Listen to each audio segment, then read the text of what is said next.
I'd spent 3 quiet years pining after Elias Voss, the cold, aloof top student living directly above my 6th-floor apartment. I was 17, gentle, studious, the kind of girl who brought him cut fruit every other day, left warm home-cooked meals at his door, and swallowed every soft rejection he handed me without complaint. Elias always told me he didn't date before graduation, claimed academic pressure ruled out romance, and I blindly believed every word. I thought his mild tolerance of my small gestures meant there was a quiet spot for me somewhere in his heart. I never once suspected he was simply letting me dote on him for free convenience. My cousin Serena Moore moved into my family's spare bedroom 4 months prior to the disaster.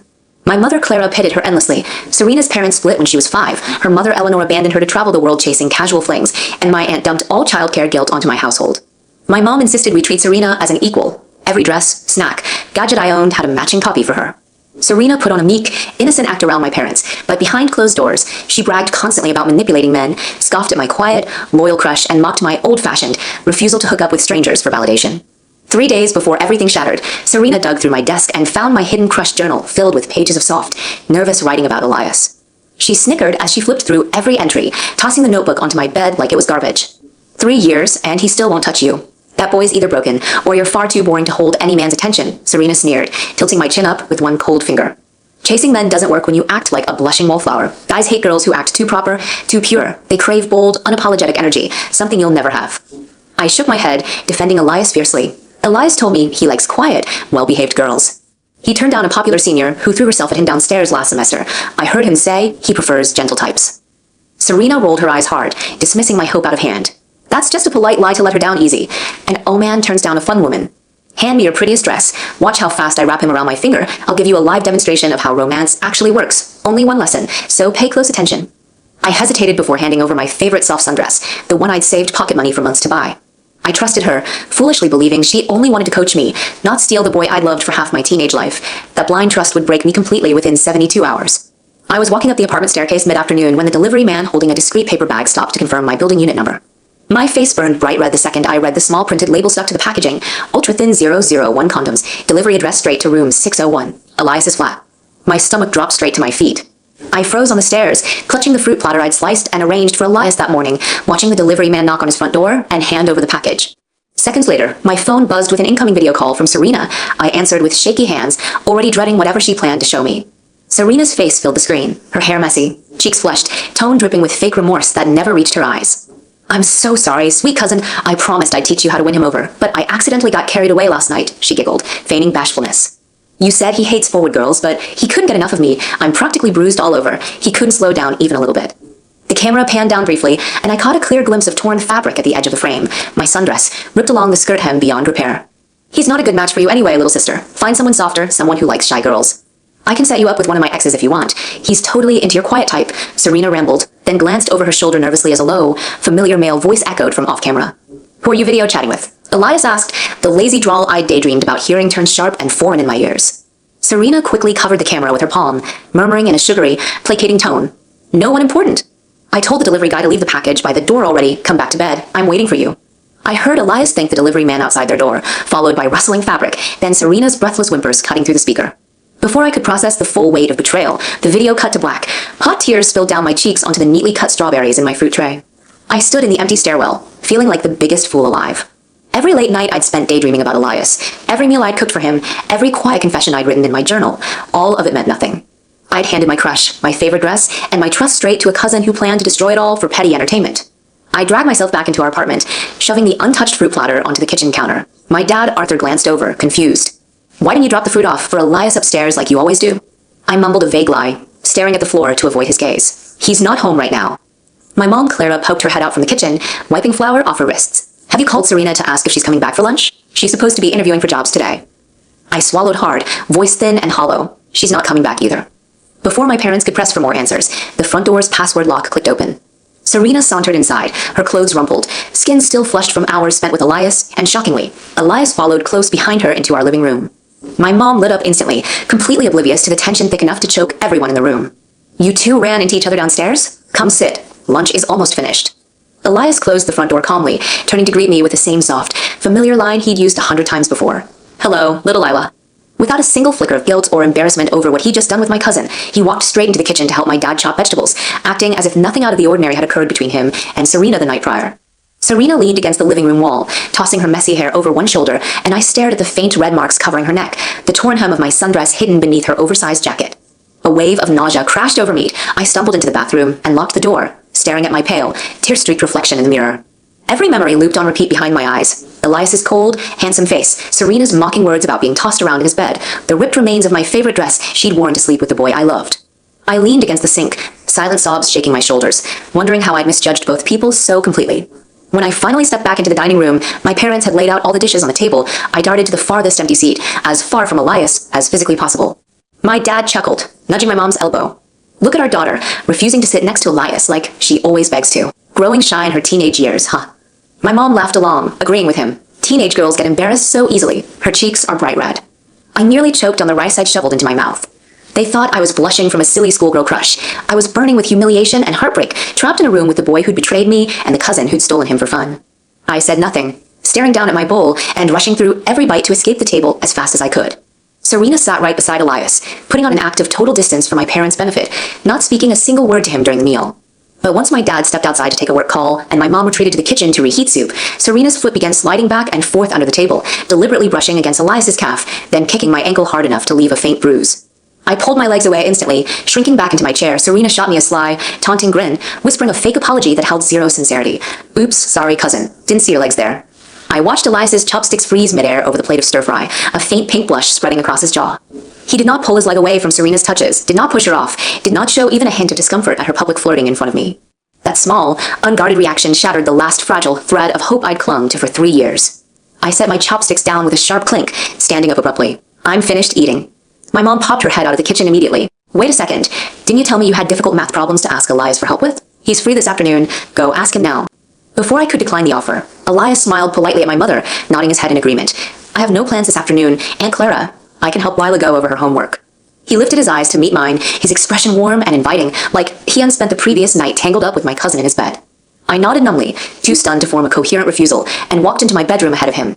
I shut the door behind us, silently pulling my math textbook out onto the desk, my mind reeling over every terrible thing that had unfolded within the last 24 hours. Serena ducked into the hallway a few minutes later to bid my parents farewell, winking directly at me as she slipped out the front door. The second Serena left the building, my phone pinged with a vicious text from her. Can you believe you're still willing to study with him after I slept with him? You're ridiculously weak, Lila Moore. Obsessing over boys will ruin your entire life. I'm only telling you this out of kindness. He's good for one night of fun, never for a serious relationship. Attached to the message was a screenshot of Serena's private chat log with a wealthy classmate named Shane Carter, the school's most famous heir to a chain of city nightclubs. Her messages bragged about meeting him for coffee later that day, complaining that Elias had worn her out the night before. I stared at the screen, utterly speechless at her complete lack of remorse or loyalty to family. Before I could type a reply, Elias pulled out the spare chair beside my desk and sat down beside me, the gentle warmth he'd shown my parents vanishing entirely the second the front door clicked shut behind them. His jaw tightened, his gaze cold and cutting as he turned to face me. Lila, I think we need to set clear boundaries once and for all, he said flatly, no softness left in his tone. I have zero romantic interest in you. All these meals, fruit platters, homework requests, you're using small favors to pressure me into returning your feelings, plain and simple. That's manipulative, and I don't appreciate it one bit. I stared at him in shock, unable to believe what I'd just heard. All the kindness I'd freely offered for 3 years, every thoughtful gesture I'd given without asking for anything in return, he twisted into a scheme to bribe him into dating me. You could have turned me down every single time I brought you food, every time my parents invited you over for dinner. I told him, my voice steady despite the ache in my chest.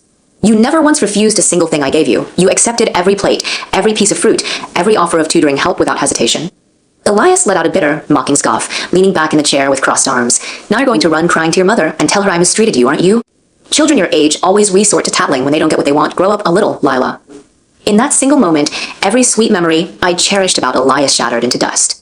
6 months prior, I'd fainted from hypoglycemia at home while my parents were out running errands. Elias had carried me bridal style to his flat, fetched sugar water, sat beside me, and stroked my hair, calling me his sweet little Lila. Back then, I thought that soft care meant he secretly returned my quiet crush. Now I realized he only tolerated my affection because it fed his ego, because he loved having a girl worship him without demanding commitment in return. I gathered my textbook off the desk, sliding it into my backpack, without a single extra glance at him. You can leave now. I don't need your tutoring anymore. He stood up slowly, irritation radiating off his frame. Fine by me. Don't show up at my door begging for help again. I'm tired of wasting my spare time catering to your schoolgirl fantasies. I bit back every burning retort bubbling up my throat, holding back tears until he stepped fully out of my bedroom. I won't bother you ever again. That promise I kept to myself, no matter what happened next. That night, Serena failed to return home, and my mom told me she'd supposedly traveled to another city for an academic lecture. I clicked open Serena's social media page an hour later, finding a post hidden from all family contacts, photos of her dancing in a crowded nightclub, heavy makeup plastered across her face, surrounded by groups of unfamiliar men. It was obvious she'd lied about her trip, spending the night partying with strangers instead. I set my phone down, ready to climb into bed, when the building doorbell chimed sharply. I pulled the front door open, shocked to find Elias standing on the landing outside our apartment. He knew our door's passcode, yet he'd chosen to ring the bell deliberately, putting on a show of distance from my parents inside the house. "Uncle Arthur, Aunt Clara, I need to speak with Lila alone for a few minutes," he called into the hallway. My mom immediately pushed me forward out the door, grinning with hopeful excitement. "Go chat, you two. Take all the time you need." I stood on the stairwell landing with Elias, confused and uneasy about his late-night visit. Without a single word of explanation, he grabbed my wrist hard and dragged me up the concrete stairs to the building's empty rooftop terrace. "Let go of me. You're hurting my arm," I protested, yanking my wrist against his grip. "What do you want from me?" This was the most unhinged I'd ever seen Elias. His expression was twisted with raw, unhinged jealousy he'd never shown toward me once in 3 years of pining. He pulled out his phone, shoving the screen inches from my face to show Serena's nightclub video post. "Did you introduce Shane Carter to Serena?" he accused, voice sharp and furious. "I saw a photo of him on your social media feed from your class group trip last month. This is your fault. You set them up together on purpose to hurt her." I laughed dryly at his baseless accusation, pulling my arm free from his bruising grasp. That photo was a group shot with my entire grade, not a personal introduction. I don't control who my cousin chooses to socialize with, and I never arranged any meeting between them. I turned to walk back downstairs, but Elias grabbed my wrist a second time, trapping me against the concrete rooftop wall. His eyes blazed with misplaced rage, every word sharp and venomous. "I'm in love with Serena, have been since the day I met her. I thought you were gentle and trustworthy, but you've been sabotaging my chances with her this whole time." I stared at him blankly, recalling his repeated statement that he refused all pre-graduation romance. "You told me you wouldn't date anyone before finishing university." Elias froze for half a second, then pulled a pack of cigarettes from his jacket pocket and lit one, blowing thick smoke into the night air. That rule only applied before I met Serena. "She's different from you. She's unfiltered, authentic, exactly the kind of woman I want." His twisted definition of authenticity gave me the perfect opening to expose Serena's true character to him once and for all. I pulled my phone out of my pocket, scrolling to the cruel text messages Serena had sent me earlier that afternoon about him. I held the screen out for Elias to read every word clearly. Serena's words were brutal and unsparing. Elias only offered mediocre physical intimacy, nothing exciting to hold her attention long-term. She planned to keep meeting richer men behind his back, and she viewed their night together as nothing more than one meaningless fling to fill her spare time. I watched Elias's face drain of all color as he scanned each line of text, the lit cigarette burning down close enough to singe his fingertips without him noticing the heat at all. He stood motionless on the rooftop, staring blankly at my phone screen, every ounce of his infatuation with Serena cracking apart right in front of his eyes. I left him standing there alone with his shattered delusions, walking back down the stairs into our apartment. The second I stepped inside, my mom rushed over to ask how my conversation with Elias had gone. The weight of every betrayal finally crashed over me, and I burst into messy, unrestrained tears against her shoulder. "Mom, I'm heartbroken over a crush that never even had a real chance to begin." My mom wrapped her arms tightly around me, rubbing slow, comforting circles on my back. "Don't cry over that boy. Baby, he's never been good enough for you. I've known it all along." My dad poked his head out from the kitchen, brandishing a kitchen knife and threatening to march upstairs and confront Elias for making me upset. I pulled him back, calming his anger before he could storm out the door. My mom sat me down on the sofa to talk through everything logically, her insight sharp and perceptive.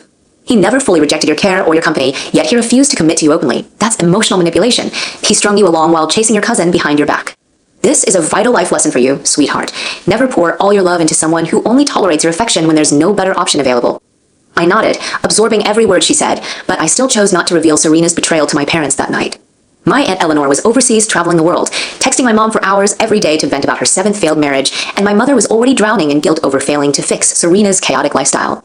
I couldn't bear to pile more heartache onto her shoulders by exposing the full extent of Serena's cruelty and disloyalty. Over the next several days, I quietly processed all the evidence I'd collected of Serena's reckless lifestyle, all hidden from my unsuspecting parents. Her online shopping history was filled with provocative lingerie and sheer dresses. Her delivery records showed repeat orders of emergency contraceptives, and she cycled through romantic partners at a dizzying speed. One week a tall sports athlete, the next a 30-something finance manager, then an overseas graduate student, until finally setting her sights on Elias as her latest temporary distraction.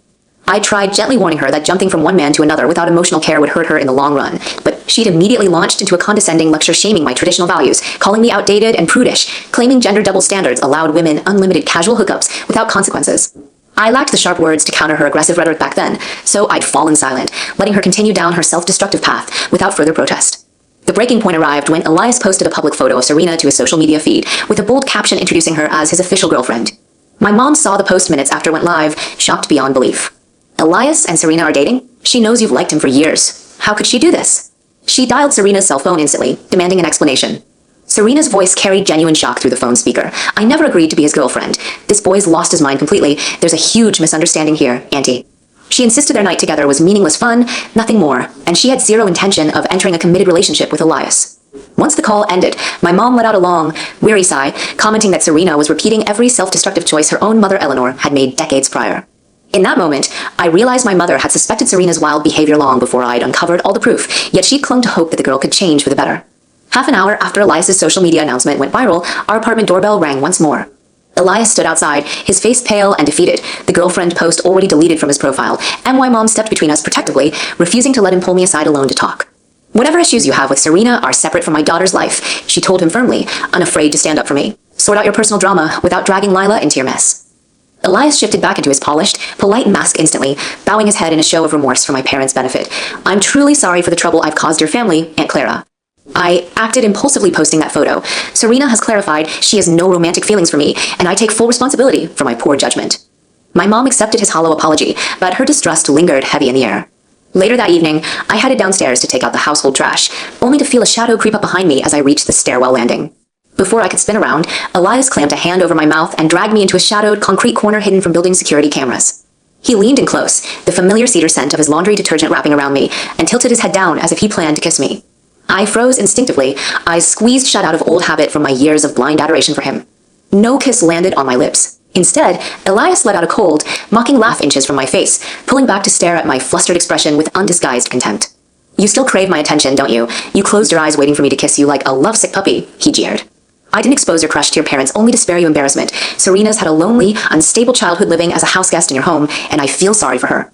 She's the wounded one in this situation, not you. He added another cruel accusation, shifting all blame onto my shoulders for Serena cutting off contact with him entirely. Serena pulled away from me because she thinks you're upset with our fling. Are you satisfied now that we're separated? The unfairness of his twisted logic snapped the last thread of my remaining patience. I lifted my hand and delivered a sharp, solid slap straight across his cheek, the sound echoing off the concrete walls of the stairwell. I'm absolutely satisfied now, I told him flatly, no tremor or hesitation in my voice. Elias stared at me in stunned silence, one palm pressed against his stinging cheek. I walked past him without a second glance, returning to our apartment and locking the door securely behind me. From that day onward, Elias made a point to avoid every shared hallway and stairwell I used in the building. Whenever our paths crossed by accident, we passed each other like complete strangers, no eye contact, no greetings, no trace of the soft friendship we'd once pretended to share. My heart no longer twisted with longing at the sight of him. All love had burned away into quiet indifference, the ultimate form of revenge against someone who'd wasted 3 years of my youth. School's annual track and field meet arrived 1 week later. I volunteered to work behind the scenes in the event supply room, passing out water bottles to competing athletes. Shane Carter finished an 800-meter sprint and collapsed onto a bench to catch his breath, so I handed him a cold bottle of water with a small compliment on his strong performance. He smiled and thanked me politely, accepting the drink without hesitation. The second our brief exchange ended, Elias stepped out from a hidden corner of the bleachers, his stare heavy and accusatory. I knew you orchestrated this whole thing. You sent Shane to seduce Serena just to get back at me. Shane looked up at the sound of Serena's name, confused. Serena Moore? You're talking about that girl who's known around every wealthy social circle for sleeping around with anyone who catches her eye? Her reputation's irreparably ruined. He turned to me with a warning tone, urging me to distance myself from Serena to avoid her dragging my own good name through the mud. I turned her down flat when she approached me at my family's nightclub. Her reckless behavior gets talked about nonstop by every guest who visits the venue. Shane pulled out his phone and opened security camera footage from his family's nightclub, showing Serena's wild, unhinged conduct inside a private VIP booth the night she'd met him. Elias watched every second of the video footage, his face darkening with mounting horror as every lie Serena had told him unraveled completely.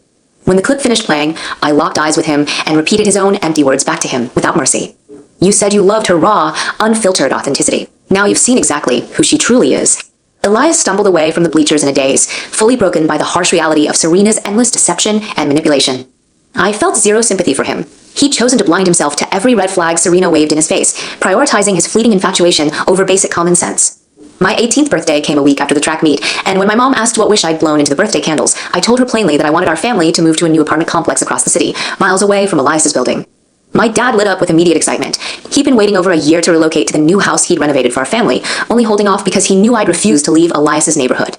The next morning, he contacted a moving company to schedule packing and transportation for all our furniture and belongings within 48 hours. While we sorted boxes in the living room, Elias returned home from campus and spotted our stacked moving crates lined against the walls of the hallway. He hurried over to my father, voice tight with panic. Uncle Arthur, are you planning to replace your furniture?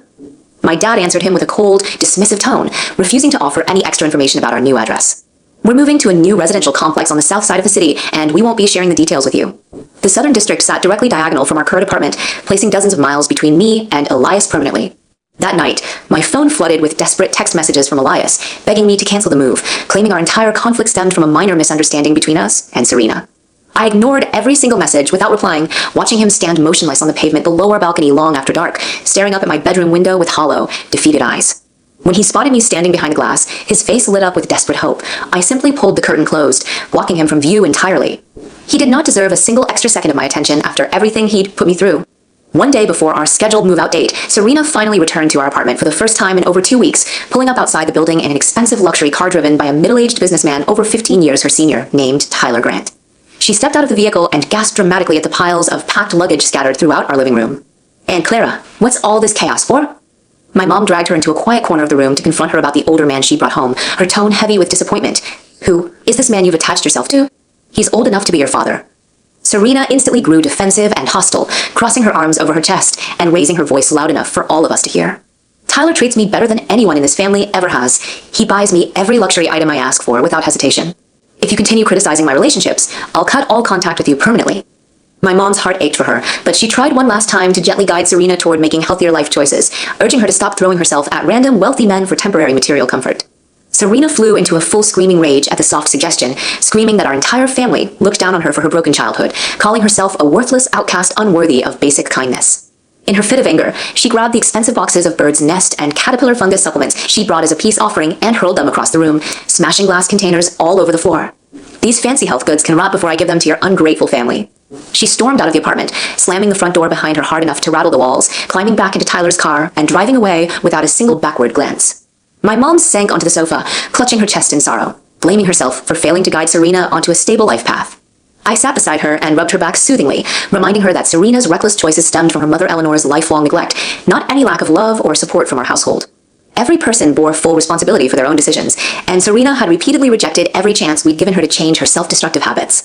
The next afternoon, as we carried our final suitcases down to the moving truck, Elias sprinted over and grabbed my arm tightly to stop me from climbing into the vehicle.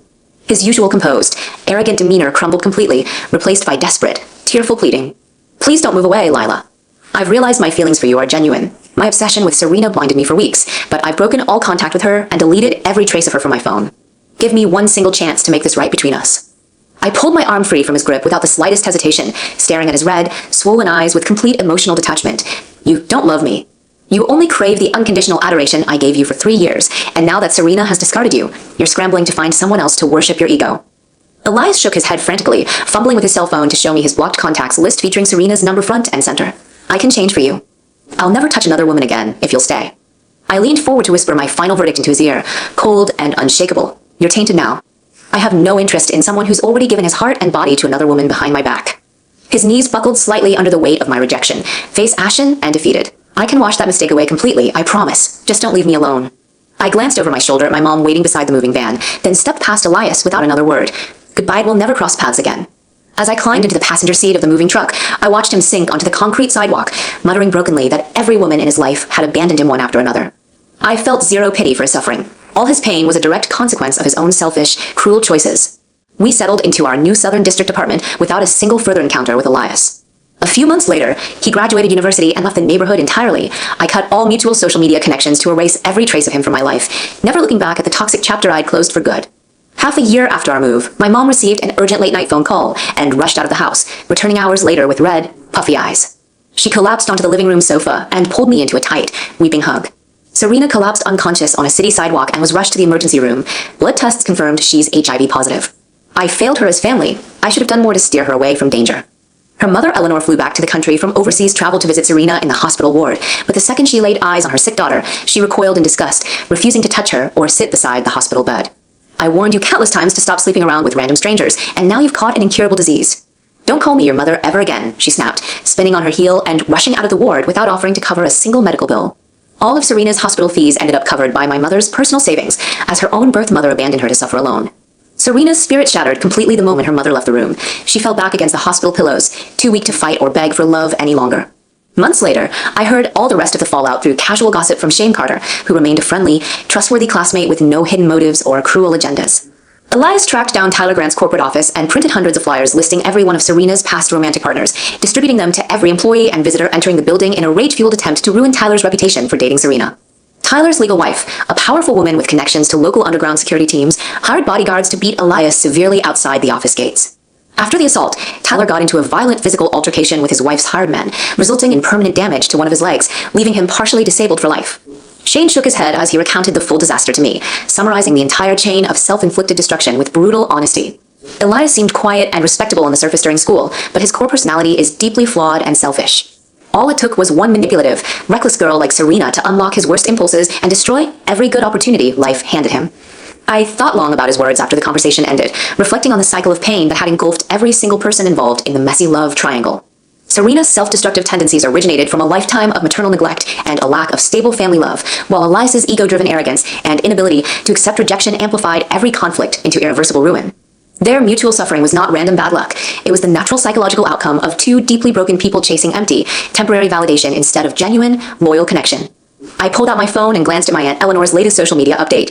9 glossy selfies taken amid cherry blossom trees in Japan, a carefree caption bragging about her own beauty and exciting solo travels abroad, no mention of her critically ill daughter trapped alone in a hospital ward thousands of miles away. I locked the screen and set the phone down gently, fully at peace with the distance separating me from every toxic person who'd once filled my teenage life with heartbreak and betrayal. I no longer wasted energy feeling sad for Serena or Elias. Every person chooses their own path, their own partners, their own coping mechanisms to fill empty spaces in their hearts. I'd chosen patience, loyalty, and self-respect. They'd chosen manipulation, casual hookups, and ego-driven jealousy. Our diverging fates were the natural, fair result of every choice we'd each made along the way. My new life in the Southern Apartment District was quiet, peaceful, and free of manipulation, lies, and unrequited heartache. I focused fully on my studies, bonded closer with my loving, supportive parents Arthur and Clara, and slowly rebuilt my sense of self-worth without tying my happiness to any man's attention or approval. The 3 years I'd spent pining after Elias became a distant, trivial memory, a hard but vital lesson that taught me to prioritize my own value above chasing someone who would never choose me first.